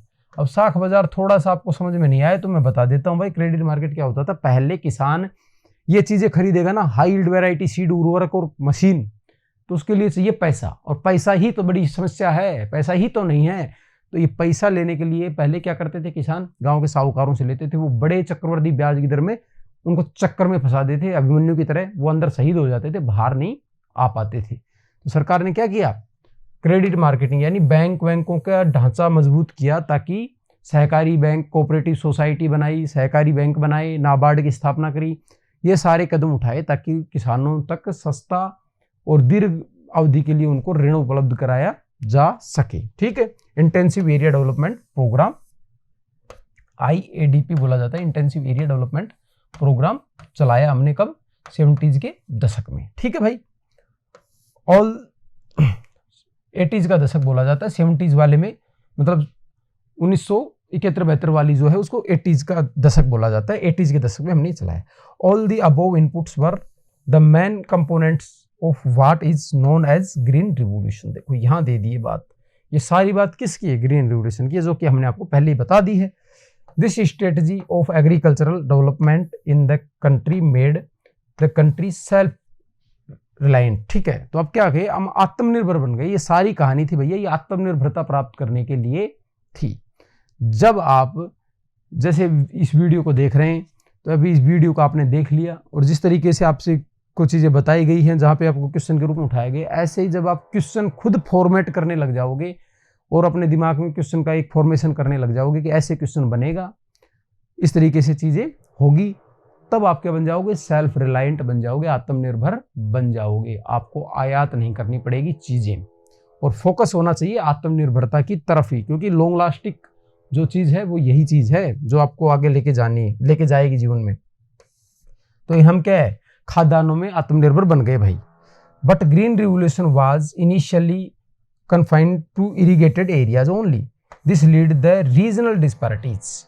तो ये इनिशियल लेवल में क्या थी भाई, बिल्कुल सिंचित क्षेत्रों में ही थी, क्योंकि इसमें सिंचाई की बहुत ज़्यादा आवश्यकता होती है, उर्वरक, हाई यील्ड वैरायटी सीड्स, सिंचाई का अच्छा तंत्र, तो इसके लिए उसकी ज़रूरत थी। तो ये उन्हीं एरिया में, जैसे पंजाब हरियाणा में इसको लगाया गया। इससे क्या हुआ, बहुत ज़्यादा क्षेत्रीय असमानता पैदा हो गई। Agriculture development in the country till the 70s, agriculture 70s, consequently planning commission prepared plan to solve the problem of agriculture in rain-fed areas in 1980s। ठीक है, तो बाद में हमने क्या किया, 1980s में हमने योजना आयोग ने जो सूखा सह क्षेत्र थे, उन सूखे क्षेत्रों में भी, रेन-फेड एरिया में भी इस चीज़ को कोशिश की कि वहाँ की समस्या का भी क्या किया जाए, समाधान किया जाए। तो हमने क्या किया, इनिशिएट किया किसको, agro climate planning in 1988, induce regional balance. अब ये पूछ लेगा आपसे सवाल के तौर पे, क्या पूछेगा बता देता हूँ भाई, याद रखेंगे आप, भूलेंगे तो नुकसान होगा आपका। 1988 को आपको याद रखना है, ठीक है, क्यों, इसलिए क्लाइमेट प्लानिंग 1988 की, ठीक है, इंटीग्रेटेड एग्रो क्लाइमेटिक प्लानिंग, इसे हिंदी में क्या बोला जाता है, इंटीग्रेटेड को बोला जाता है एकीकृत, सॉरी कई बार शब्द क्या है मिस हो जाते हैं भाई, हिंदी अंग्रेजी में दोनों में बताते बताते कई बार ब्लैंक ही हो जाता हूं। मैं तो सही बताऊं आपको, मैं तो सत्य स्वीकार करने में बिल्कुल भी नहीं झिझकता। एकीकृत कृषि जलवायु योजना, ठीक है, कब, 1982 में, ठीक है, सॉरी 82 में नहीं, 88 में, ठीक है। तो ये आपको क्या है, फैक्ट के तौर पे याद रखना है, ये आपसे सवाल के तौर पे वहां पे पूछा जा सकता है, ऐसी उम्मीद है। और आप भी इस बात को समझेंगे और एग्जाम तक क्या करेंगे, इसको लेके जाएंगे, सही फैक्ट को, 88 को। गलती मुंह में से निकल गया ना 82, और उस 82 को अगर एग्जाम में लेके चले गए और बाद में आपने इस बात को कहा कि सर आपने बताया था, मैं तो ये क्वेश्चन गलत करिया है, तो मैंने सही भी बताया है, ये भी ध्यान रखा करो भाई, ठीक है। और मेरे पे दोष देने से आपका भला होगा नहीं, इसलिए एरर्स होती हैं आपके पास, इसलिए बार बार कहता हूं कि आप बुक भी देखते रहें, कई बार एरर्स होती है, टाइपिंग में एरर हो जाती है, मेरे बोलने में भी मुझे लग रहा है मैंने 88 ही बोला है, लेकिन वो बोल मैं गलत रहा हूं। तो आपको किसी भी टीचर पे, मेरे पे नहीं, किसी भी टीचर पे इस तरीके से डिपेंडेंट नहीं होना, आत्मनिर्भर बनना है। हाँ, तो आजा भैया आजा, growth of agriculture output and technology, ठीक है। Since independence there has been improvement in technology used for agriculture production, as a result increase in agriculture production has been recorded, ठीक है भाई, तकनीक बढ़ी तो उत्पादन भी बढ़ा। India is now become the first largest producer of pulses and jute and second largest in rice, wheat, groundnut, sugar and vegetables, ठीक है। ये कितनी गर्व की बात है हमारे लिए, देखो पहले नंबर पर हैं हम किसमें, दलहन और जूट के उत्पादन में, और सेकंड नंबर पे हैं हम चावल में, गेहूं में, मूंगफली में, गन्ने में और सब्जियों के उत्पादन में। अब सब्जियों के उत्पादन में नए आंकड़े के हिसाब से हम पहले नंबर पे आ गए हैं, लेकिन आपकी बुक में जो डाटा दिया हुआ है आपको इसी पे रिलाई करना है, ठीक है। New technologies also came up to increase the production of food grains, for example high yield variety seeds, chemical fertilizers raise in 15 fold since 1960, लगभग 15 गुना बढ़ गए 1960 के बाद, क्या, हाई यील्ड वैरायटी सीड्स और केमिकल फर्टिलाइजर्स। लेकिन जब ये चीज़ें बढ़ती हैं तो ये कई बार समस्या भी लेके आती हैं। फर्टिलाइजर की कई समस्याएं अब हैं कि जिस भूमि में लगातार फर्टिलाइजर का इस्तेमाल हो रहा है तो उस भूमि में क्या समस्या आ जाती है, उस भूमि में बाद में अनुत्पादकता की समस्या आ जाती है, बाद में उसको फिर फर्टिलाइजर से भी आगे फर्टाइल नहीं किया जा सकता। ठीक है। Problems of Indian agriculture, problems क्या क्या आई हैं? तो ये भी हाई वेराइटी सीड हमने उगा लिया, बहुत ज़्यादा डिपेंडेंसी कर ली खाद्यान्नों के ऊपर, तो इनसे कई समस्याएं हमारे सामने आई हैं। ठीक है। तो अब हमारे सामने समस्या है वो ये है भाई, नंबर 1 है डिपेंडेंस ऑन मानसून। ठीक है, मानसून पे ही हम बहुत ज़्यादा निर्भर हैं। बस एक शब्द याद रखना है, भारतीय कृषि को मानसून का जुआ कहा जाता है। ठीक है, गैम्बल ऑफ मानसून। क्यों? 33% कल्टीवेटेड एरिया है ना, वो मानसून के ऊपर ही क्या करता है, 33% ही है, वही हमारे यहाँ पे सिंचित है, मतलब जिसमें सिंचाई की सुविधा है। ठीक है, बाकी बच गया कितना परसेंट? 77%। कितना वो कैसा है, वो मानसून के ऊपर निर्भर है। तो ये अपने आप में देखो लगभग 3/4, लगभग में याद रखा करो कोई चीजों को ऐसे, 3/4 भाषा के दौर में लगभग 3/4 जो हमारा क्षेत्र है वो कैसा है, मानसून के ऊपर ही निर्भर है। Monsoon is very fluctuating which causes flood and draught. ठीक है, मानसून क्या करती है, मानसून में भारत में क्या पाई जाती है, 3 शब्द याद रखना। ठीक है, असमानता, क्षेत्रीय असमानता पाई जाती है। राजस्थान में जैसी होती है वैसी पंजाब में नहीं होती, पंजाब में जैसी होती है बिहार में नहीं होती, क्षेत्रीय असमानता पाई जाती है। ठीक है, याद रहेगा आपके। अभी दूसरी पाई जाती है, इसको बोलते हैं रीजनल अनइक्वलिटी। ठीक है, दूसरी चीज पाई जाती है अनस्टेबिलिटी। इसके अंदर क्या होती है, या अनसर्टेनिटी, इसके अंदर निश्चितता नहीं होती। इस बार हो सकता है सूखा पड़ जाए, अगली साल उसी एरिया में क्या हो जाए, बाढ़ हो जाए। ठीक है, और इरेगुलरिटी, अनियमितता होती है। ठीक है, कोई टाइम निश्चित नहीं है, मई में जून के फर्स्ट वीक से शुरू हो जाए और पूरा मौसम खाली निकल जाए। तो इसमें एक अनियमितता होती है, अनिश्चितता होती है और असमानता पाई जाती है। ठीक है, तीनों वर्ड याद रहेंगे तो मानसून को जुआ है कैसे समझ जाएंगे। लो प्रोडक्टिविटी है, अपन ने देखा था कि भारत के अंदर कितना परसेंट एरिया था, 22% के आसपास क्या था, एरिया था, और दुनिया में हम का क्या थे, काफी ज्यादा थे, लेकिन फिर भी हम पीछे थे। तो ये बात हमने पहले ही कर ली, तो अब आप इस चीज में आगे निकल गए। क्यों? हमारे यहाँ पे लो प्रोडक्टिविटी है। ठीक है, दूसरी फाइनेंशियल रिसोर्सेज एंड इंडेप्टनेस। ठीक है, अब हमारे यहाँ पे क्या चीज है, इसको एक शब्द में बताऊं, इसमें है फाइनेंशियल, जो इंक्लूजन बोला जाता है ना, जिसको फाइनेंशियल इंक्लूजन, वित्तीय समावेशन नहीं है। वित्तीय समावेशन क्या चीज होती है, किसानों को या गरीब व्यक्ति है उसको ऋण देने वाली संस्थाओं का पर्याप्त विकास नहीं हो पाया है। ठीक है, तो इसमें कंस्ट्रेंट्स है को किसका, फाइनेंशियल रिसोर्सेज का और इंडिपेंडेंस का। ठीक है, डेप्टनेस बढ़ती चली जाती है हमारे यहाँ पे, ऋण चक्कर में, दुष्चक्कर में फंसता चला जाता है। Lack of money and financial resources are the major constraints to the development of agriculture in India. ये सबसे बड़े क्या है, बाधक हैं, हार्डल्स हैं इसके। आप as majority of farmers are small, marginal and poor, they can not afford highly expensive inputs in to increase their production. अब जिनको जो उत्पादन बढ़ाने के लिए जो कॉस्ट लगती है ना, वो कॉस्ट अफोर्ड नहीं कर सकते, तो उनके लिए सारी बातें जो अपन ने कही ना, कहानी सुनाई सारी, high yield variety seed,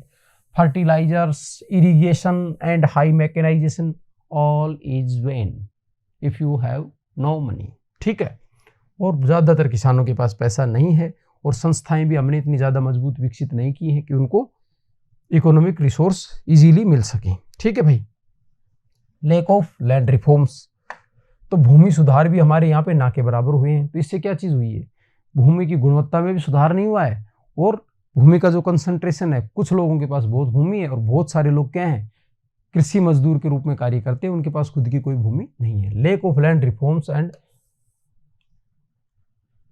unequal distribution of land resource led to the worst condition of poor and marginal farmers and also become constraints in the development of the agriculture in India। ये भी एक बाधा बनी हुई है, क्योंकि land reforms अच्छे से नहीं हुए। लैंड रिफॉर्म्स हुए थे, आपको बताऊं, लैंड रिफॉर्म्स जब प्रोग्राम चलाया गया था तब इसमें लिमिट बना दी गई थी कि एक व्यक्ति इतनी जमीन नहीं रखेगा। तो जो मजबूत लोग थे उन्होंने अपने रिश्तेदारों के नाम पे वो जमीन करवा दी शुरू में, और जैसे ही बाद में बात हुई, बाद में उसको वापस ले लिया। तो इस तरीके से हमारे यहाँ पे क्या है, हर बात का तोड़ निकाल लिया जाता है। तो हमारे यहाँ पे कोई भी पॉलिसी और प्रोग्राम इतनी आसानी से सफल नहीं हो पाता, क्योंकि यहाँ पे दिमाग बहुत ज़्यादा लगाते हैं लोग बाग। तो इसको क्या कर दिया, फेल कर दिया। तो ये भी क्या बन गया, बाधा बन गया। और गरीब आदमी अभी भी गरीब ही है, क्योंकि उसके पास जो जीवन निर्वाहन के लिए एक जो भूखंड होना चाहिए वो भी नहीं है। ठीक है। Small farm size and fragmentation of land holdings, खेतों का, जोतों का आकार लगातार छोटा होता जा रहा है और वो और भी छोटी होती जा रही है। अपन ने बात की थी इसके ऊपर, वही बात है। ठीक है।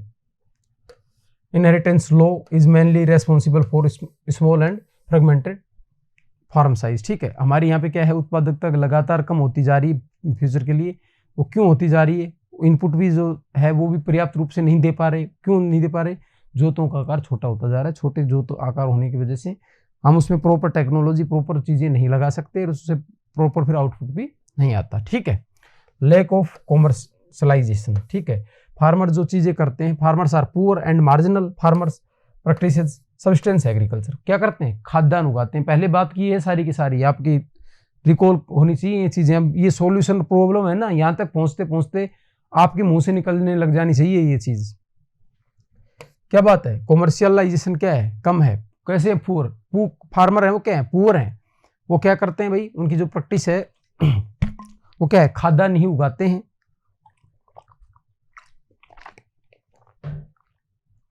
जीवन निर्वाह के लिए ही उगाते हैं। ठीक है।